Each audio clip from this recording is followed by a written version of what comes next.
¿verdad? Nos sorprenderíamos qué es lo que realmente una madre le gustaría de regalo en el Día de las Madres, ¿verdad? Porque muchos dan sus mejores regalos, piensan que una madre necesita un regalo, un ramo de flores, pero yo le aseguro que si usted le preguntaría, a lo mejor sería sorprendente, ¿verdad? Sería sorprendente. Probablemente lo que decía nuestra hermana misionera, probablemente una madre decía, me gustaría que me respetaran más. Ese es el regalo más grande, ¿verdad? Que me respetaran, ¿verdad? Que tomaran en cuenta un consejo. Ese sería el regalo de una madre, ¿verdad? Y a veces qué equivocados estamos nosotros, que a veces nosotros pensamos que una madre necesita un ramo de flores. Por el momento no estoy diciendo que sea malo, pero a veces nosotros pensamos eso, que necesita un regalo, ¿verdad? Que una vez no son malos los regalos. Pero yo decía esta mañana, pregúntale a la madre, ¿qué realmente ella le gustaría recibir de regalo? Yo le diría, usted se va a llevar una sorpresa. Se va a llevar una sorpresa, ¿verdad? Porque muchas veces estamos equivocados, mi hermano. Y estoy seguro que ellas le dirían otra cosa, ¿verdad? De los cuales realmente necesitan. Amén. Me gustaría que no me gritaran. Me gustaría que me ayudaran a recoger su cuarto, la ropa. Amén. Me gustaría que me tomaras en cuenta, ¿verdad? Qué regalo tan maravilloso sería para una madre eso, ¿sí me entiende? Amén. Pero hoy muchos estuvieron vaciando las tarjetas y flores y buena comida y buenos regalos, pero después de 2 horas al rato le gritan a la madre, ¿verdad? Y todo lo que sembraron se vacía.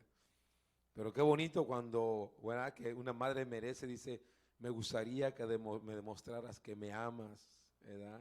Que tienes cariño por mí, que realmente valgo para tu vida. Ese sería el regalo más grande para una madre, mi hermano. Amén. Aleluya. Gloria al Señor. Aleluya.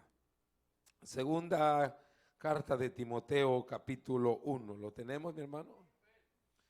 Me hubiera gustado que los músicos se quedaran arriba de una vez para que al rato no vinieran a la carrera. Voy a tratar de ser breve. Aleluya. Segunda carta de Timoteo, capítulo 1. Y vamos a hablar acerca de la preexistencia del Espíritu Santo. ¿Cuántos dicen amén? La preexistencia del Espíritu Santo. Segunda epístola del apóstol Pablo a Timoteo, capítulo 1, versículo 1 en adelante, lo leemos en el nombre del Padre, del Hijo y del Espíritu Santo. Si me das un poquito, Benjamín, aquí, mi hijo, quítamelo de afuera, ¿ok? Los monitores solamente, si quieres. Pablo, apóstol de Jesucristo, por la voluntad de Dios, según la promesa de la vida que es en Cristo Jesús. A Timoteo, amado hijo, gracia y misericordia y paz de Dios Padre y del Señor Jesucristo.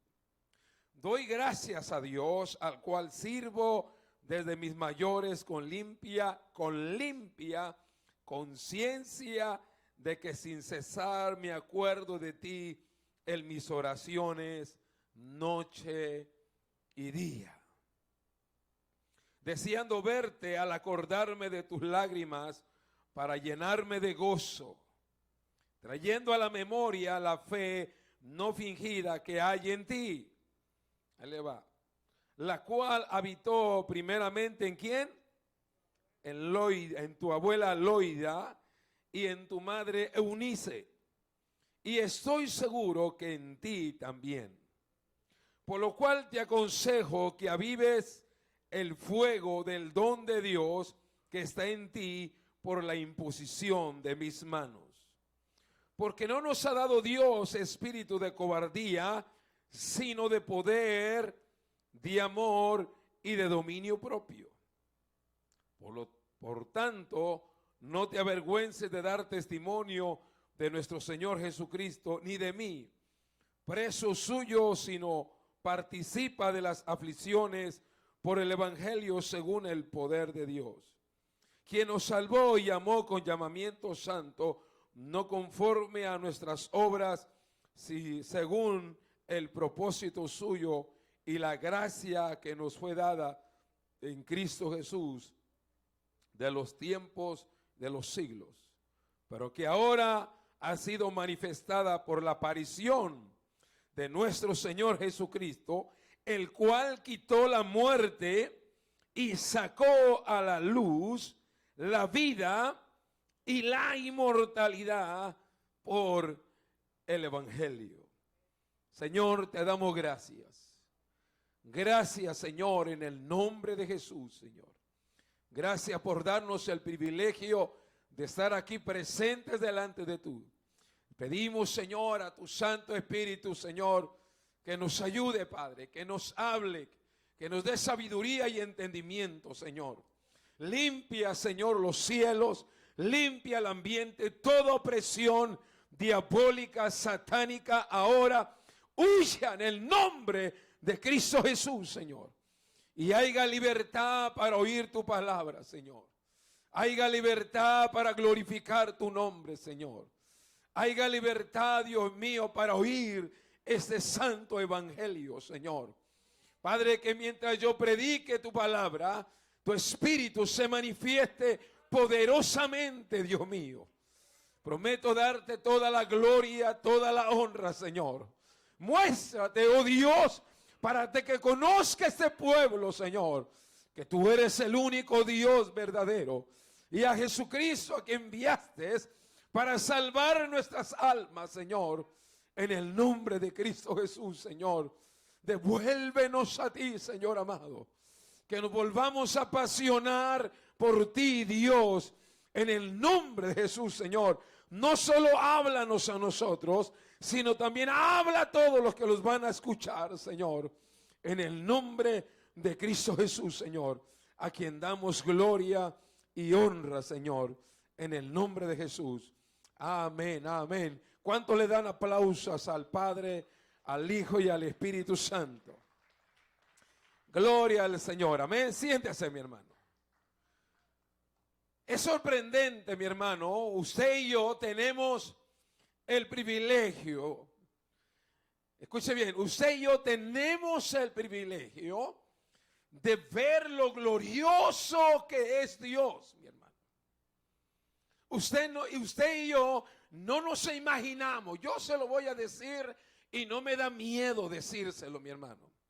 Yo no he conocido lo grandioso que es Dios, apenas asinita de Dios he conocido.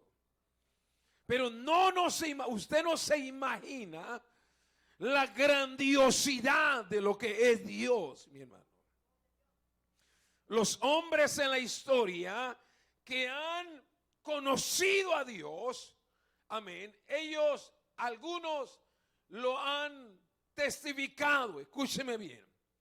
Hay personas que hablan de Dios, pero no ven a Dios moverse en sus vidas. Al ser humano le gusta hablar de Dios, le gusta defender a Dios, se atreven a hablar en el nombre de Dios, pero ellos en realidad nunca han conocido a Dios. ¿Sabe por qué, mi hermano? Porque cuando alguien trae a Dios, trae señales de Dios en su vida. Escúcheme bien, la Biblia dice en los 3 evangelios antes de Juan, dice, y estas son las señales que seguirán a todos aquellos que conocen a Dios. Aleluya. Pero todos tenemos el privilegio, mi hermano, de conocer y de ver las maravillas que Dios puede hacer. Dios no necesita que nadie lo defienda.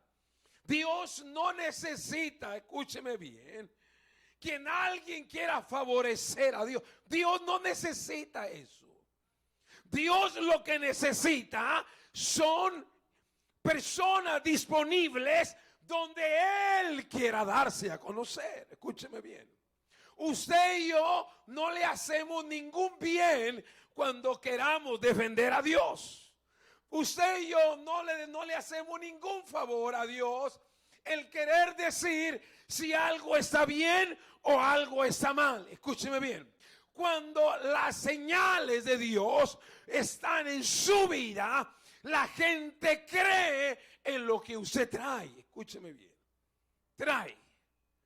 Pero una vez más, todos tenemos el privilegio de conocer la grandiosidad de Dios. Cuando hablo de la preexistencia del Espíritu Santo, sencillamente la enciclopedia lo narra de esta forma. Dios es, en otras palabras, desde el principio de la existencia. Él no tiene existencia. Dios siempre ha sido. Pero en su preexistencia, a veces pensamos que solamente Dios hizo maravillas en el pasado. Que solamente Dios un día hizo la creación. Que solamente Dios un día creó al hombre y la mujer. Que Dios un día creó las estrellas, creó el cielo y todo. Aleluya. Pensamos solamente que Dios hizo. Algunos se han atrevido donde dicen que ya los milagros no existen, que ya la manifestación del Espíritu Santo no existe, que ya los dones del Espíritu Santo no existe, que eso ya quedó allá en el pasado, que hoy hay otras modas y otro modo, mi hermano. Déjeme decirle que la enciclopedia bíblica, la teología bíblica se encarga no de defender a Dios, sino reafirmar de que Dios es, si me entiende, siempre ha sido. Lo segundo es que Dios es en el presente, aleluya, que Dios sigue, que Él es el mismo. La preexistencia dice, según la teología bíblica, que Dios siempre ha sido. La Biblia misma se encarga de que Él es el alfa, Él es la omega. Él fue el principio, Él es el fin. Él es toda la existencia de Dios. Que en el presente es el mismo Dios que fue en el pasado.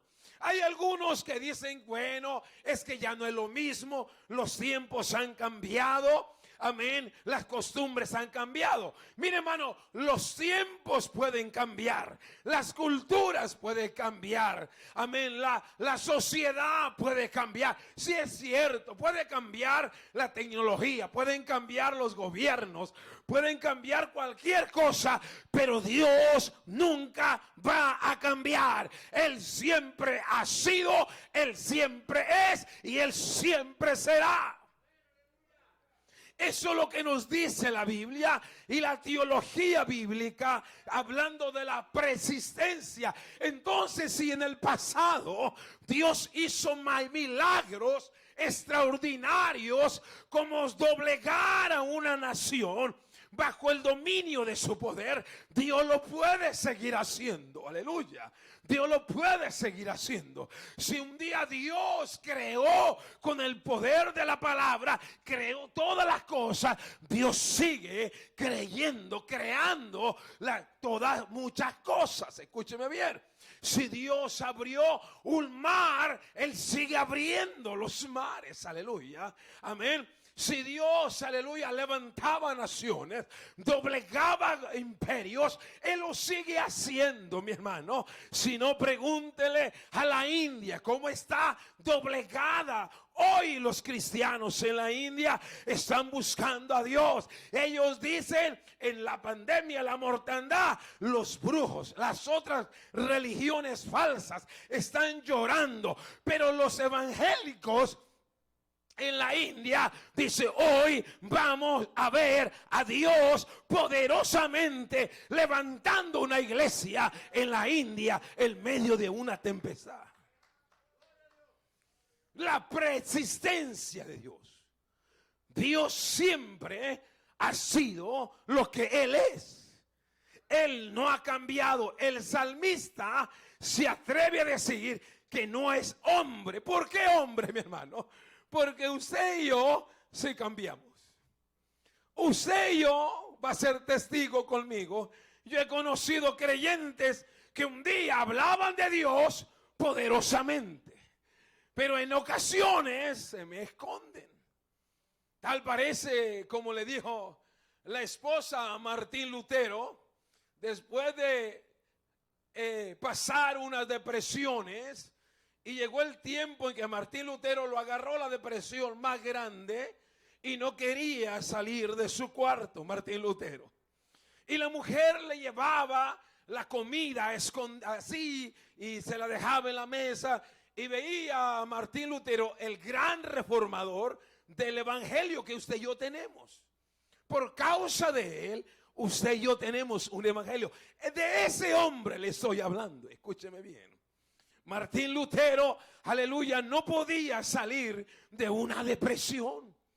Y un día la mujer, cuando le llevaba la comida, se vistió toda de negro. Escuche bien, y va la mujer con la comida vestida toda de negro, y Martín Lutero le llamó la atención de que su esposa se vistiera toda de negro. Y Martín Lutero le dice a su esposa: oye, ¿y qué te pasó? ¿Quién se murió? Y le dice la mujer: yo creo que se murió Dios. Y Martín Lutero le dice: ¿cómo? Sí, se murió Dios. Y le dijo Martín Lutero: no puede ser. Sí, se murió Dios.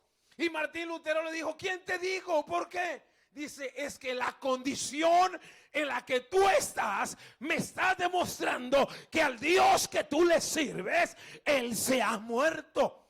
Porque yo he creído en un Dios poderoso. Yo creí en un Dios poderoso. Yo sigo creyendo en un Dios poderoso. Y yo siempre voy a creer de que Dios es poderoso. Y Martín Lutero despertó y se levantó y se bañó y salió de esa depresión, creyéndole que el Dios a quien él le servía no solo lo había librado del catolicismo que lo perseguía, aquel que lo libró de las persecuciones era el mismo que lo podía librar de esas depresiones. Y Martín Lutero se levantó. Nosotros, como dice el salmista dice: Dios no es ¿qué? No es hombre, ni hijo de hombre. En otras palabras, nosotros sí cambiamos. A veces pensamos que solamente Dios es poderoso en lo que nosotros queremos o en lo que nos conviene. Escuche bien. Nosotros a veces pensamos que Dios es poderoso en ciertas cosas que nosotros queremos. Déjame decirte, ese no es el Dios que yo creo en la Biblia. El Dios que yo creo en la Biblia es el Dios todopoderoso en cualquier área de la vida. Él es todopoderoso, mi hermano, en todo lo que nosotros vivimos, en todo lo que nosotros hacemos, en todo lo que nosotros practicamos, en todo Dios es poderoso. Escúcheme bien. Dios no es solamente poderoso para darte un trabajo. Dios no es solo poderoso para darte una familia. Dios no es solo poderoso, amén, para librarte de alguna cárcel, de algún accidente. Dios es todopoderoso en todas las áreas de nuestra vida. Si no, le preguntamos, el libro de los Jueces narra la Biblia allá en la época de Débora y Barak, ¿verdad? Narra la escritura donde dice la Biblia que Dios, mi hermano, escuchó el clamor de Israel después de los 20 años que los madianitas los estaban oprimiendo. Escúcheme bien. Y Dios escuchó el clamor. Y aquella jueza, Débora, va y le dice a Barak, porque a aquel hombre se le hacía difícil creer de que Dios podía derrotar aquel ejército que tenía carros de guerra. Escúcheme bien. Israel no tenía carros de guerra. Amén. Pero aquel ejército de este hombre, déjeme se lo leo. Amén. Para yo añadirle cosas. Dice, y Jehová había vendido en mano de Jabín, rey de Canaán, el cual reinó en Isor, en el capitán de su ejército llamado Sisara, el cual habitaba en Oresgoim. Entonces los hijos de Israel clamaron a Jehová porque aquel tenía 900 carros errados. En otra palabra, este general tenía carros de acero, mi hermano. Eran indestructibles, escúcheme bien. Y Bará a lo mejor llegaba a caballo, si es que tenía este hombre. Y a él se le hacía imposible creer que él podía derrotar a este ejército. Y este hombre lo que hizo fue y se refugió allá deprimido también. Fue deprimido, no tenía la capacidad de creer de que Dios podía hacer algo sorprendente de lo que ya había hecho antes. Esa es la lucha que tenemos aquí, mi hermano, en nuestra conciencia muchas veces. Aquí es donde el maligno nos ataca constantemente. Amén. Aquí es, mi hermano, esa lucha. Este hombre, mi hermano, no podía creer de que Dios, aleluya, podía derribar estos carros de hierro, carros que eran indestructibles para la sociedad. Escúcheme bien. Y esta mujer, Débora, se levanta y va ante este capitán del ejército. Y mira lo que le dice, dice, ¿por qué estás ahí triste y angustiado? ¿Qué acaso no has escuchado lo que Dios ya ha dicho y lo que Dios ya ha declarado? Que Él te va a entregar en las manos a este ejército, aleluya. Y yo creo que Bará veía alrededor y decía, pero ¿con qué voy a ganar, mi hermano? Eso es a veces nuestra batalla y nuestra lucha. Por eso a veces nos deprimimos, por eso a veces nos desanimamos, por eso a veces no tenemos la valentía, amén, por eso a veces no tenemos, amén, la pasión, el deseo de ver a Dios glorificado poderosamente para destruir todo aquello que nos impide ver a Dios. Y nos llegamos a meter una teoría en nuestra mente. Nos llegamos a meter algo que nosotros pensamos, mi hermano. Mire, si yo hiciera lo que yo pienso, si yo hiciera lo que yo deseo, mi hermano, no iríamos a ninguna parte, mi hermano. Mi deber es buscar a Dios en ayuno, en oración y pedirle, Señor, ayúdame a creer lo que tú quieres que yo crea, Señor. Ayúdame a ver lo que tú quieres que yo vea. Ayúdame a actuar en lo que tú quieres que yo actúe.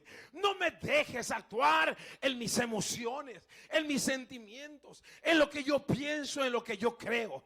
Ayúdame a actuar conforme a tu voluntad. Aleluya. Es ahí, mi hermano, donde se derriban los pensamientos, amén, carnales. Un día Jesús le dice a Pedro, Pedro, llegará el día en que tú vas a hacer lo que tú no quieras hacer. Mi hermano, esa es la lucha de nosotros. Yo quisiera hoy domingo en la tarde quedarme, aventarme una buena cena con mi esposa. Yo quería eso, quedarme. Eso es lo que mi carne me decía. Eso es lo que mi mente me decía. Quédate, llévate a tu esposa a comer, aleluya. Pero hoy es el tiempo de Dios, amén. Pero mi espíritu me decía, no, tú tienes que estar en la casa de adoración. Tú tienes que ir a adorar al Dios de los cielos. Esa es lo que el espíritu dice. Escúcheme, esa es la lucha que tenemos nosotros. La carne nos dice, no, ya no hagas eso. ¿Para qué oras? ¿Para qué haces esto? ¿Para qué buscas a Dios? La carne, la mente, las emociones. Ahí en esa iglesia no sirve. Ahí está todo. Eso es lo que dice la carne, escúcheme bien. Pero el espíritu siempre va a estar en contra de la carne. Y déjame decirte algo, que cuando Dios habla, Él lo va a cumplir. Débora va y le dice a Bará, dice, ¿acaso Jehová no ha dicho? ¿Y qué fue lo que dijo Dios? Que Él te ha entregado en tus manos al ejército de Jarín. Escuche bien. Él lo ha hecho. Aquella mujer va y lo sacude y le dice, eso es lo que Dios te ha entregado. Te ha entregado a tus enemigos en tus manos. Y Bará le dice, ok, de la única manera que yo voy a ir es si tú vas conmigo. Si tú vas conmigo. Oh, mi hermano, por un lado, Bará parece que no le caía al 20. Escuche bien. Hay gente, hay creyentes que siempre están resistiendo a Dios y que prefieren hacer su voluntad. Escuche bien. Pero por otro lado, qué maravilloso es juntarse con alguien que viene lleno de la gloria de Dios. Escuche bien. Y no de palabras. Una vez más. No, sino con señales. Con señales. Porque hoy todo mundo, una vez más te lo digo, quiere defender a Dios. Quiere hablar el nombre de Dios. Pero usted en su vida no ve a Dios por ningún lugar. Escúcheme, no ve a Dios por ningún lugar. Eso es lo que está pasando. ¿Por qué Pablo le dice a Timoteo? ¿Cómo le dijo Pablo a Timoteo? ¿Cuál fue el consejo que le dio? Aviva el fuego del don que hay en ti. Aviva el fuego del don que hay en ti. Avívalo.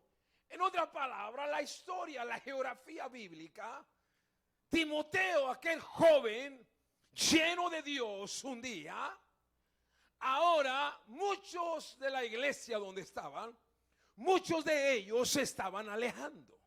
Muchos de ellos se estaban corrompiendo. Muchos de ellos se estaban desviando a otras teorías, hermano.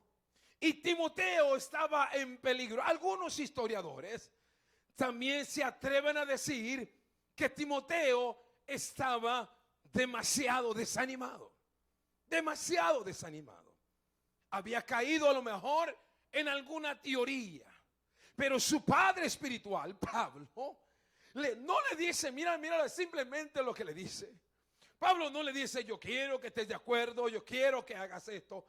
Pablo lo que le dice a Timoteo, aviva el fuego del don de Dios que hay en ti. Aleluya, aviva. ¿Por qué, mi hermano? Una de las cosas de que el maligno se atreve a atacar en el cristianismo es desanimarte, es confundirte, es desviarte de lo que tú creías del evangelio, mi hermano. Es, mi hermano, amén, aislarte. Es lo que el maligno quiere. Donde en tu vida no se vean las señales, no se vea el poder, no se vea la gloria. Donde tu forma de pensar comience a cambiar y tú comiences a pensar cosas muy raras. Eso es lo que el maligno quiere.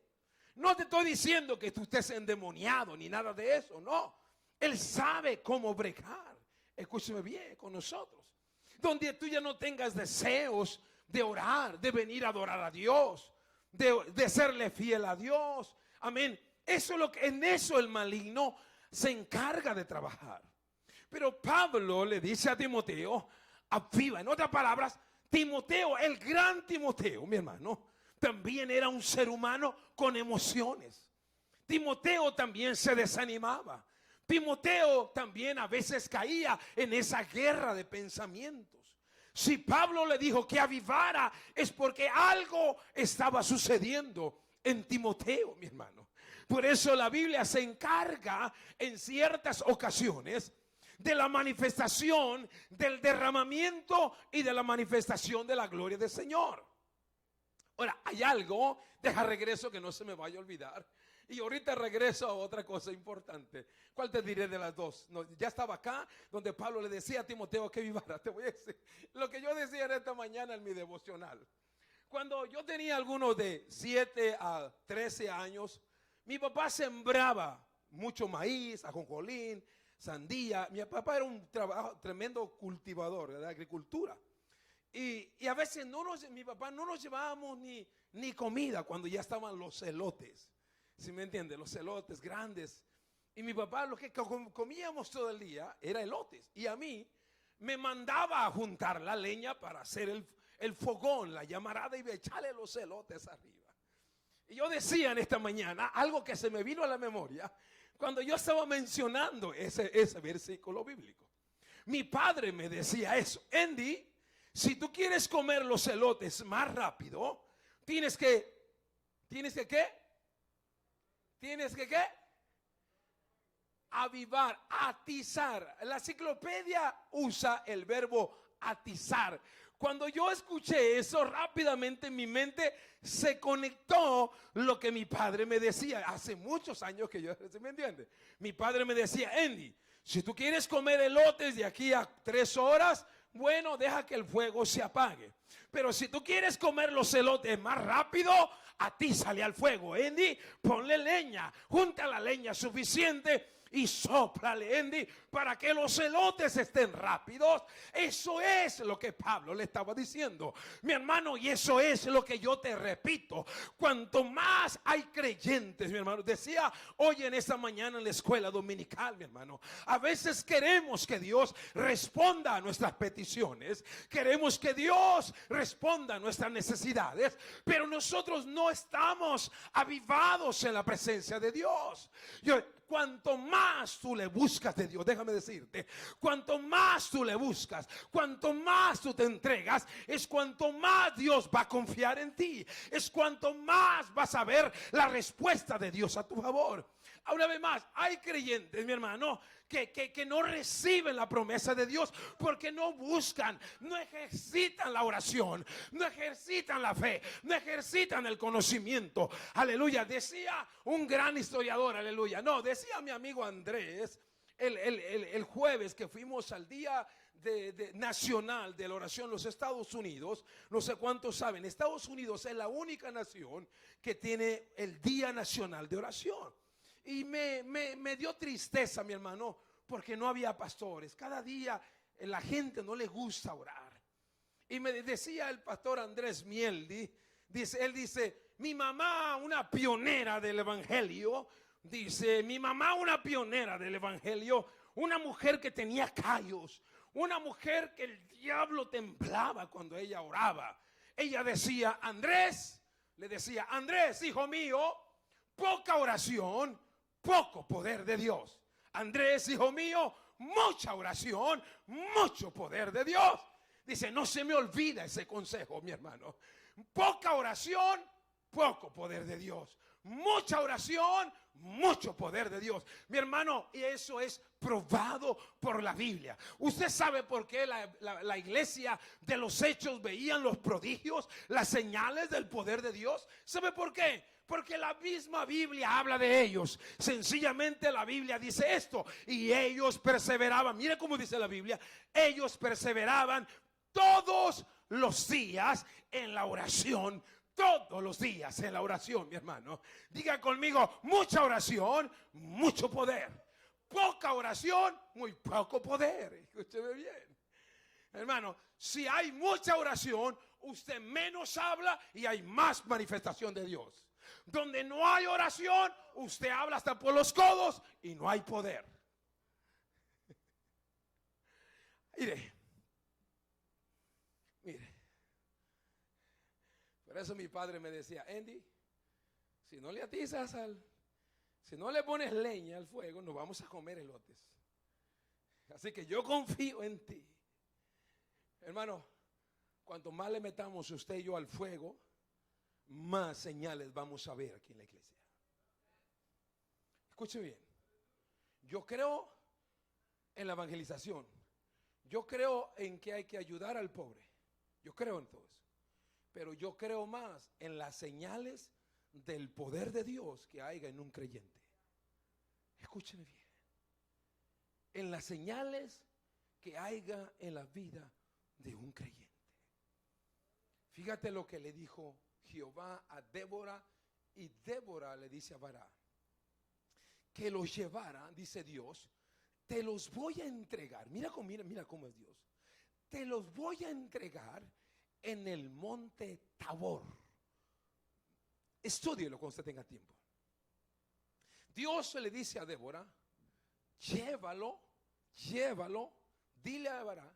Él estaba en el monte Tabor, que se quede ahí y que ahí le voy a traer a sus enemigos y que ahí se los voy a entregar. ¿Por qué en el monte Tabor?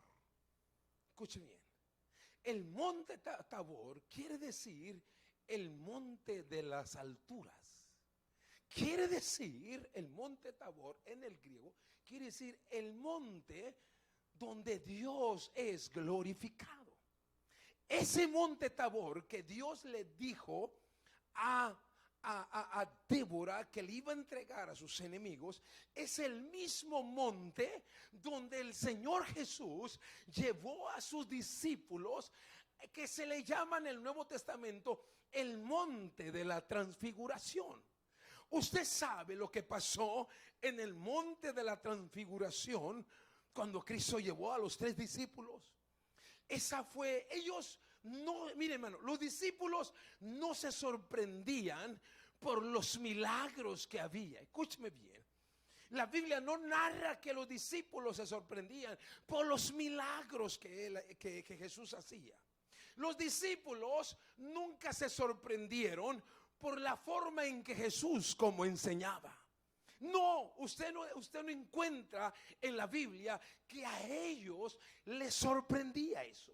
Pero cuando Cristo los llevó al monte de la transfiguración, ellos por primeramente, antes de que Jesús fuera a la cruz, ellos dijeron: es bueno que nos quedemos aquí, aleluya.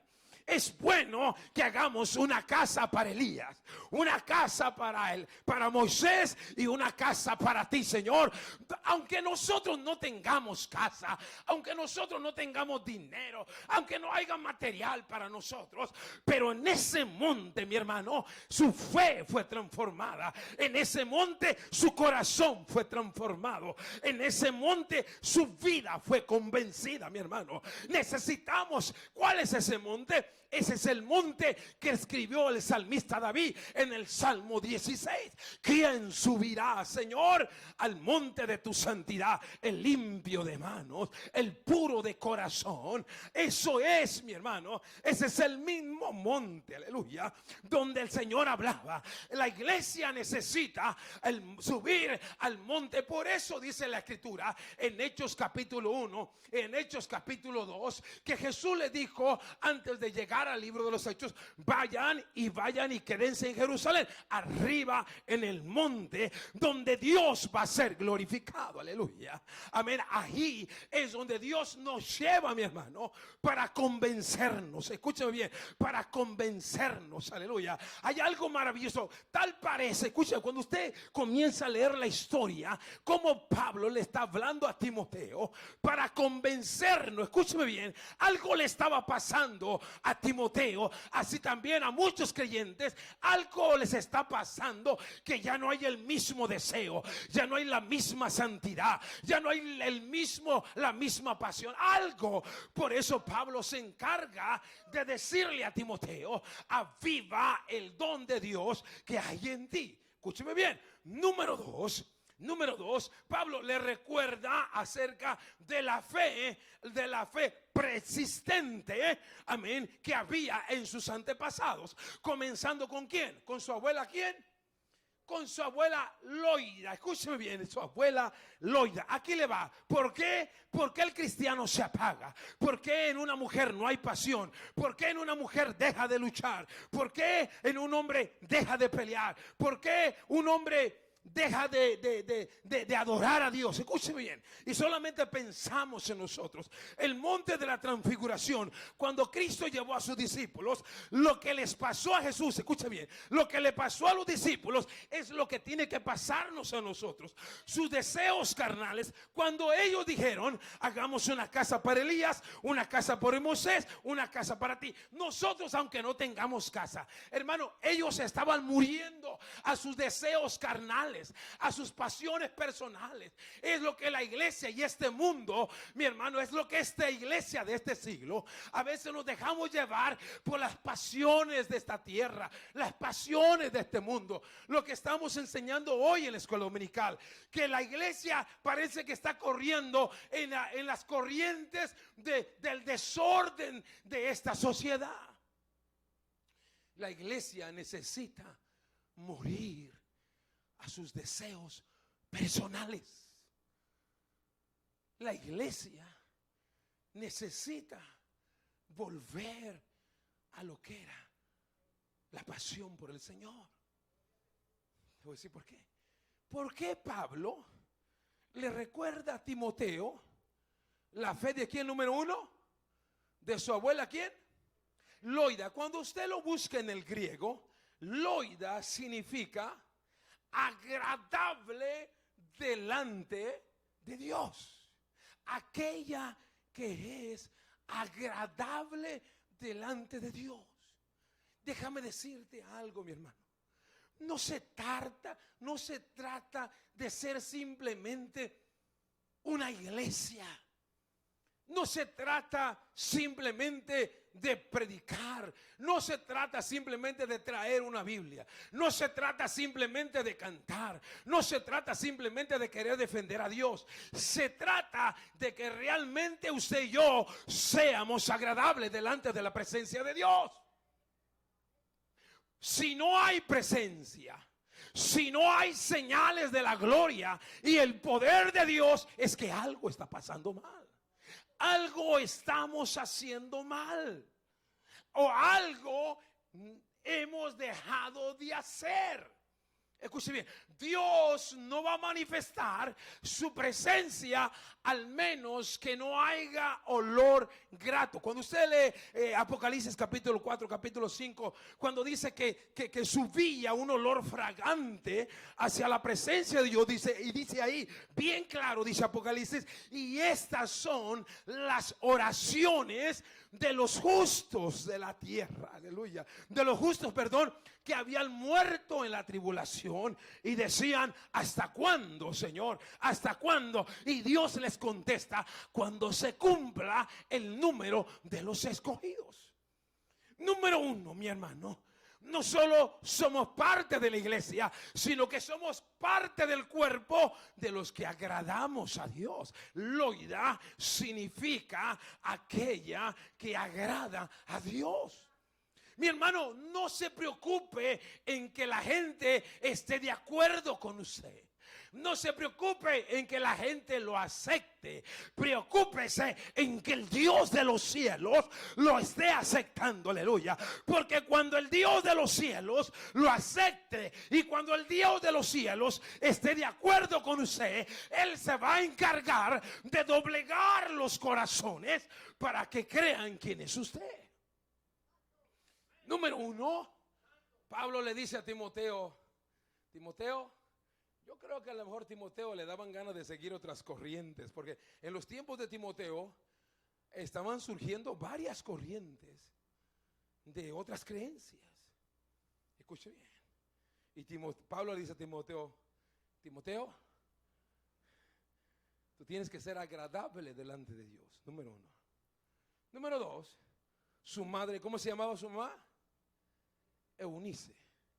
Eunice significa del hebreo, escuche bien, mujer victoriosa. Si yo hablara con estos dos consejos a las madres, dos cosas les pediría que tuvieran en cuenta en su vida. Número uno, que usted sea agradable delante de Dios. Y número dos, que usted crea lo que Dios dice, que usted va a ser una mujer victoriosa.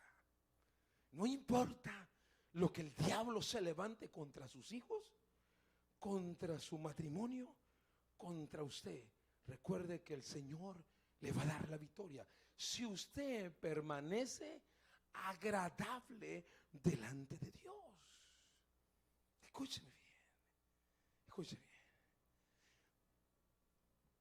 Eunice significa mujer victoriosa. Hay creyentes que quieren que Dios les dé la victoria, que Dios les responda, que Dios les dé la promesa. Aunque Loida sea lo de atrás, aunque ellos no sean agradables, mi hermano, Dios, nuestro Dios, es un Dios ordenado. Escúcheme bien. Nuestro Dios es un Dios ordenado. Si tú quieres que Dios te dé la victoria, si tú quieres que Dios, escúcheme bien, yo no te voy a mentir. Si tú quieres que Dios te responda, tú tienes que ser agradable primero delante de Dios.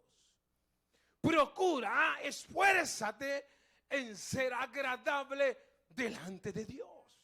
Escúcheme bien, en ser agradable delante de Dios.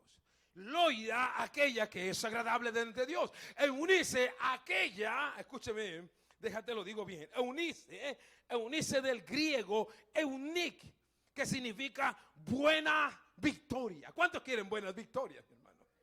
Escuche bien, con mucha razón el salmista explicaba, con mucha razón, escuchen bien, el salmista explicaba, amén, que quién habitará en el monte de Dios. Amén. El salmista escribió que estemos bajo la sombra de quién? Del omnipotente. El salmista escribió que él nos esconde en el hueco de su mano. Porque cuando tú estás en la presencia de Dios, mi hermano, no hay diablo, no hay nadie que te pueda tocar, no hay nadie que te pueda derrotar. Escúcheme bien. Eunice significa, escúcheme bien, Eunice significa, Eunice del griego eunit, buenas victorias o mujer victoriosa. Aleluya, mujer victoriosa. Pablo le recuerda entonces a Timoteo. Timoteo, acuérdate de quién, de tu abuela Loida, que era ¿qué? Agradable delante de Dios. Y número 2, Pablo, Timoteo, no importa lo que se levante contra ti, no importa quién te, porque cuando usted sigue leyendo la carta, había muchos creyentes que se estaban alejando. Había muchos que se estaban enojando, estaban en contra de Timoteo, estaban en contra de la iglesia, hablaban mal de la iglesia. Pablo le decía a Timoteo, tranquilo, mijo, tranquilo, usted no se preocupe. Mientras usted sea agradable delante de Dios, Dios siempre lo va a tener a usted victorioso. No trates de buscar otros desafíos, no trates de buscar otras ideas. Tranquilo, usted permanezca agradable delante de Dios y Dios le va a dar la victoria. Aleluya. Número 3, Timoteo significa, escuche bien. Fíjese lo que Pablo lo está animando a Timoteo. Timoteo significa Timoteos, alguien que reverencia y honra a Dios. Pablo le dijo, mi hijo Timoteo, no olvides tu nombre. Tú fuiste llamado alguien para honrar a Dios, no a tus deseos, no a lo que la gente piensa, no a lo que el mundo desea, no, concéntrate en reverenciar y en honrar a Dios. El primer significado de Timoteo significa aquel que honra a Dios, número 1. Número 2, el significado de Timoteo significa aquel que vive en la adoración y en la presencia de Dios, mi hermano. Aleluya. Aquel que vive, aquel que adora en la presencia de Dios. Y déjame decirte, mi hermano, mientras haya una iglesia que adore a Dios en espíritu y en verdad, mientras haya un creyente, aleluya, que se convierta de un ser humano natural en un adorador espiritual, mi hermano, no hay diablo, no hay prueba, no hay nadie que te derrote, no hay nadie que te aleje, no hay nadie que quite de ti su presencia, su paz, su perseverancia, su esperanza, mi hermano. Tú siempre vas a caminar con Dios, tú siempre, amén, vas a demostrar de que sobre ti está Dios sobre tu vida. Pablo concluye con estas cosas. Número uno, Pablo trae a consideración y dice esto. ¿De qué manera? ¿Cómo Pablo exhorta a Timoteo a que se reanime? Número uno, aquí va.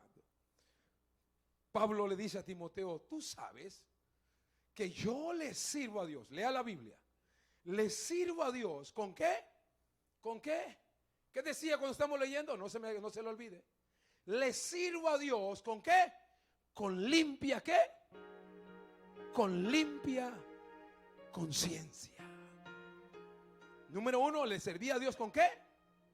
Con limpia conciencia. Cuando alguien comienza a contagiar su forma de pensar, no importa cuánto derecho tú crees que tú tienes, ya el maligno está contaminando tu ¿qué? Tu mente. Tu conciencia está haciendo ¿qué? Cautividad. Y cuando tu conciencia es cautividad, mi hermano, tú no te sientes con libertad de servir a Dios como Él quiere. Número uno, Pablo le dice, mi hijo, mantén limpia tu ¿qué? Tu conciencia. Tu conciencia. Tu conciencia. Porque ahí es donde el maligno viene a trabajar. Mira, el paralítico que estaba en el pórtico de Betesda, mira lo que había ya en su mente. Por un lado, el paralítico le dice a Jesús, yo llevo 38 años. El escritor se encarga de derramar 38 años. Pero mira lo que el paralítico ya había puesto en su mente, y es lo que Jesús le derriba de su conciencia. Pero mira, el paralítico dice, pero es que siempre que yo quiero meterme para recibir mi milagro, ¿qué decía él? Ya alguien, como dice, ya alguien me había ganado. Eso es lo que había en su conciencia de él. Por un lado era perseverante, pero por el otro lado en su conciencia ya había que había gente que siempre le ganaba. Por eso cuando Cristo viene ante él, le dice, ¿tú quieres ser sano? Cristo viene a quitarle esa mente de derrota. Cristo viene a quitarle esa conciencia cautividada por la derrota ya. Y Cristo le dice, ¿tú quieres? No importa, ¿tú quieres ser sano? Él dijo, Señor, yo quiero ser sano. Jesús le dijo, pues levántate. ¿Sabes qué, mi hermano? ¿Sabes por qué ocurrió el milagro? Porque el paralítico determinó que ya no iba a pensar de la misma forma. Jesús no le dio la mano. Jesús no lo cargó. Jesús le dijo, ¿cómo le dijo? Levántate. Levántate y anda. Y el hombre le creyó y recibió su milagro. Cuando usted y yo, mi hermano, dejamos que nuestra mente, nuestra conciencia sea presa de cosas negativas, es ahí con lo que estamos luchando. Yo no sirvo para nada. Ahí ya no puedo hacer nada. Ya estás pensando mal, mi hermano. Ya estás pensando mal. Escúcheme bien, tú mismo te estás cautivando. Pero si tú determinas en derribar esa conciencia y tú comienzas a decir, yo sé que mi Dios es poderoso, yo sé que Dios hoy va a hacer algo, yo sé que Él tiene algo para mí. Yo no vine a ver a los hermanos, yo vine a buscar a Dios, yo vine a presentarme ante Dios, mi hermano. Tú comienzas a activar tu fe, comienzas a activar tu pasión, tu deseo, comienzas a ser agradable delante de Dios y Dios comienza a producir fe dentro de ti, aleluya, y tú comienzas a actuar en lo que Dios te ha mandado. Número uno, Pablo le dijo, tú tienes que derribar y mantener limpia ¿tu qué?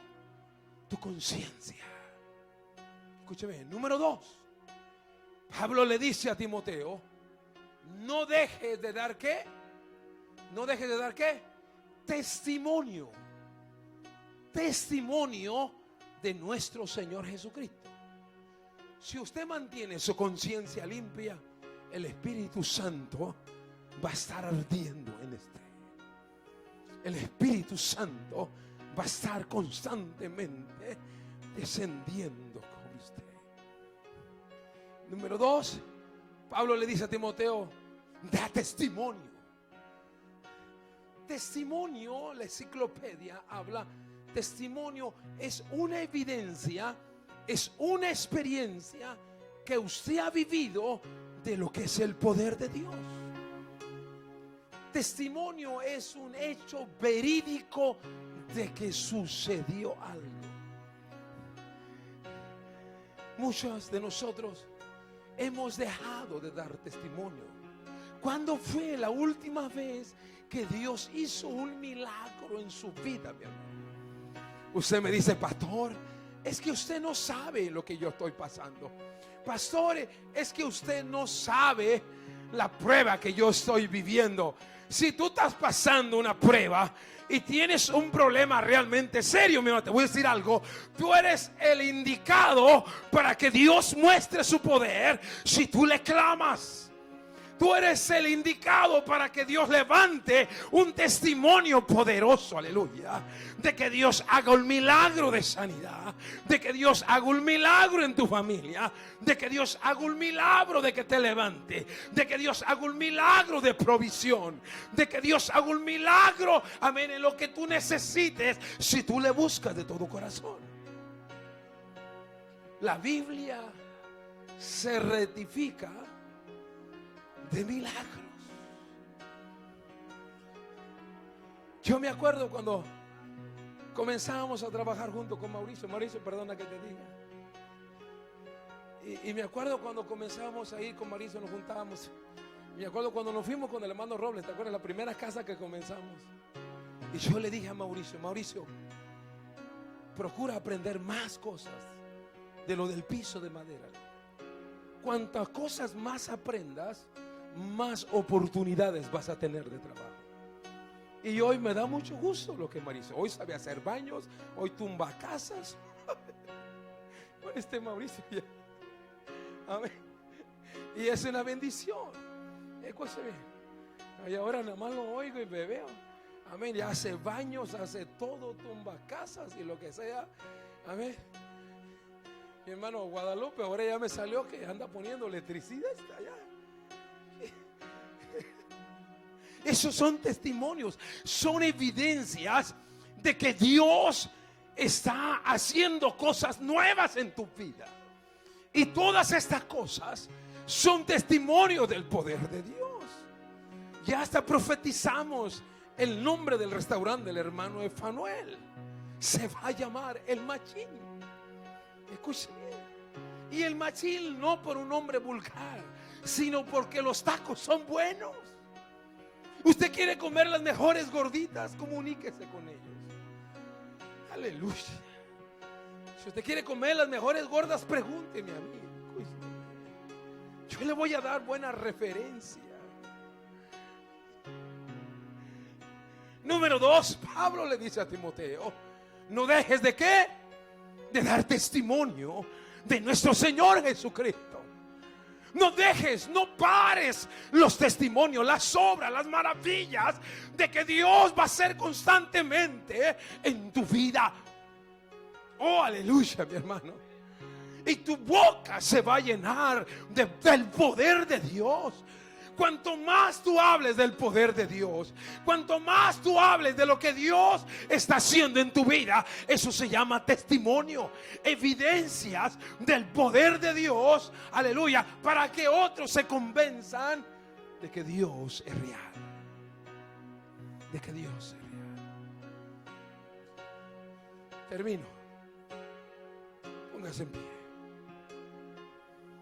Termino, número 3. Versículo 9. Versículo 9. Quien nos salvó y llamó con llamamiento santo, no conforme a nuestras obras, sino según el propósito suyo. Diga conmigo: Dios va a cumplir su propósito. Por eso te dije la preexistencia de Dios. En otras palabras, a Dios no se le ha olvidado de que tú necesitas un milagro. A Dios no se le ha olvidado que usted necesita de Él. A Dios no se le ha olvidado que solamente Él en su vida es quien usted puede ser, alguien diferente. Pablo le dice a Timoteo, hay un propósito de Dios en tu vida. ¿Sabe qué es lo que no nos deja apagar el fuego del don del Espíritu Santo en nuestra vida? ¿Sabe lo que no? Usted sabe cuántas veces yo he querido renunciar y no me he dado por vencido. ¿Sabe lo que me mantiene aquí? Número uno, de que Dios no me ha hablado que yo renuncie al pastorado. Porque yo le dije, Dios, así como tú me hablaste para que yo fuera un pastor, así tú puedes hablarme para que yo se termine el ministerio. Número uno. Número dos, no he visto lo que Dios me ha prometido. No lo he visto. Escuche bien. Y si no lo he visto, no quiere decir que Dios no lo va a hacer. Dicen por ahí, es que se está cocinando en el horno. Se está cocinando. Si hay algo que no nos debe enfriar, si hay algo que no nos puede dejar que nos alejemos, si hay algo que nos tiene que empujar a creerle, a hacer lo que tengamos que hacer, mi hermano, es lo que Dios un día nos prometió. Es lo que Dios un día nos prometió. Escuche bien. Propósito quiere decir del latín poner algo hacia adelante. Propositum es la firme determinación de alcanzar algo que nos han prometido. Escuche bien, sacar algo que nos ha prometido. Y Pablo lo revela de esta forma. Pon mucha atención. ¿Cómo se va a cumplir el propósito? Escucha, pon atención porque esto es lo más mejor. ¿Cómo se va a cumplir el propósito? Escucha bien, mira lo que dice Pablo. Mira lo que dice Pablo. ¿Cómo se va a cumplir el propósito? Donde nosotros no debemos de morir, no debemos darnos por vencido, no podemos renunciar. Mira lo que Pablo le dice a Timoteo. Pon atención, pon atención, pon atención. El propósito suyo y la gracia, escúcheme bien, y la gracia que nos fue dada en Cristo Jesús antes de los tiempos de los siglos. Aquí viene lo bueno, versículo 10. Pero que ahora ha sido manifestada por la aparición de nuestro Señor Jesucristo. Aquí viene lo mejor. El cual, mira lo que dice aquí, el cual quitó la muerte y sacó a la luz la vida, y como dice aquí, y la inmortalidad. Pon esto atención, mi hermano. Sacó a luz la ¿qué? La vida.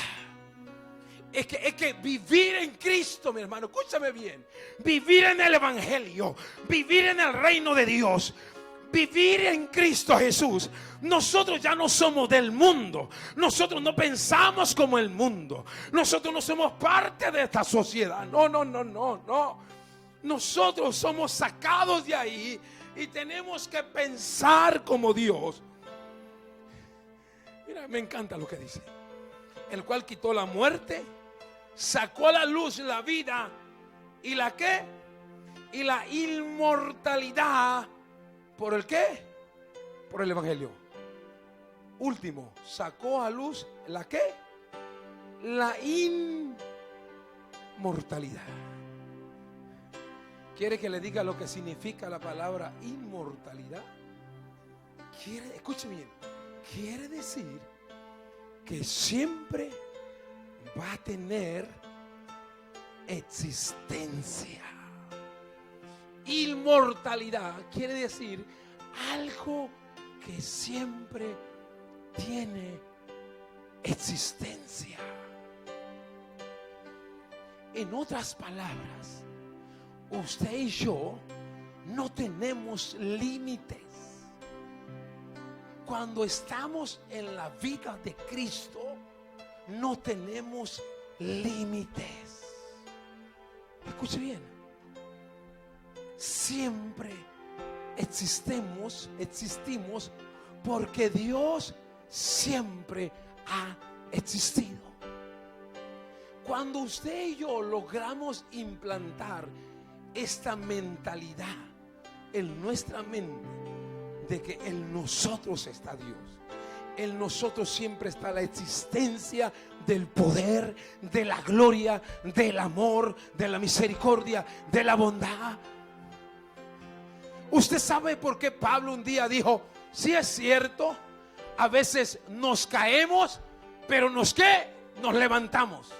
A veces como que nos derriban, pero nos volvemos a levantar. En otras palabras, siempre vamos a existir para hacerle lo contrario al maligno. Cuando tú y yo pongamos esa mentalidad, tú no te vas a dejar vencer. Tú vas a creer. Inmortalidad quiere decir aquel que siempre ha existido. Escúcheme bien, aquel que siempre ha existido. Por eso se acuerda de aquel ciego de Jericó, cuando lo trajeron a Cristo. Cristo le dijo: ¿y qué quieres que haga por ti? Él dijo: yo quiero ser el mismo que yo era.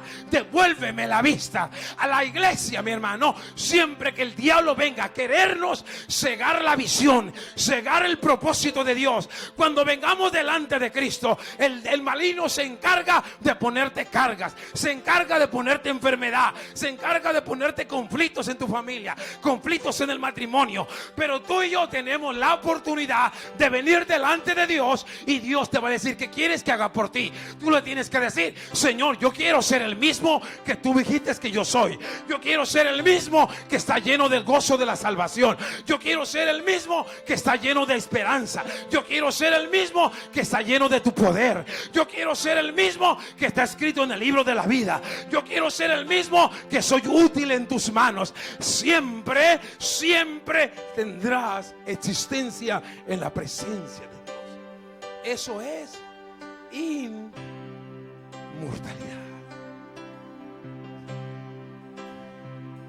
Tú y yo siempre debemos existir en la presencia de Dios.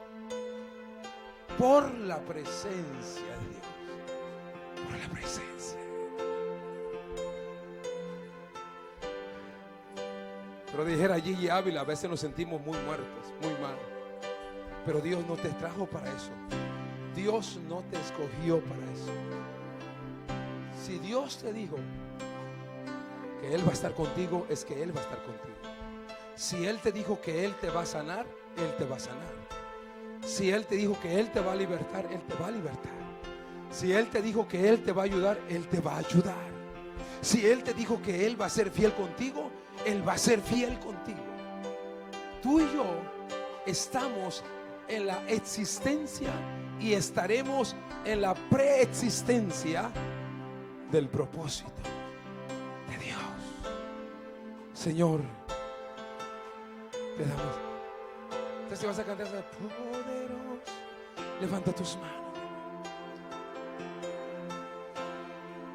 Oh, aleluya, yo siento la presencia. Si tú quieres venir al altar a orar,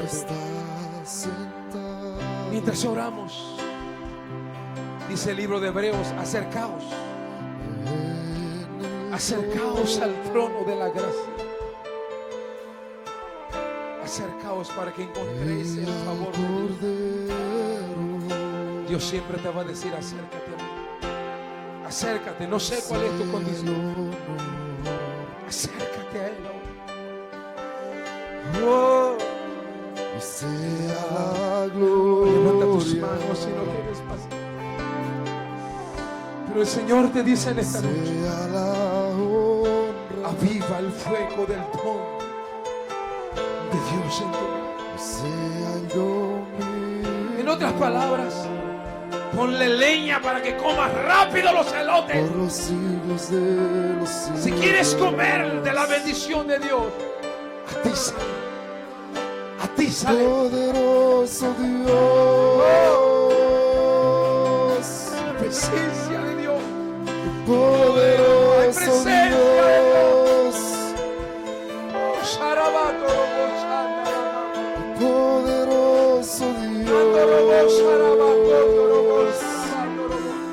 Levanta tus Mi manos. alma clama. Ponte en una posición de recibir lo que Dios va a dar. Aleluya. Oh, Rabatorobos. Poderoso Manso ribo,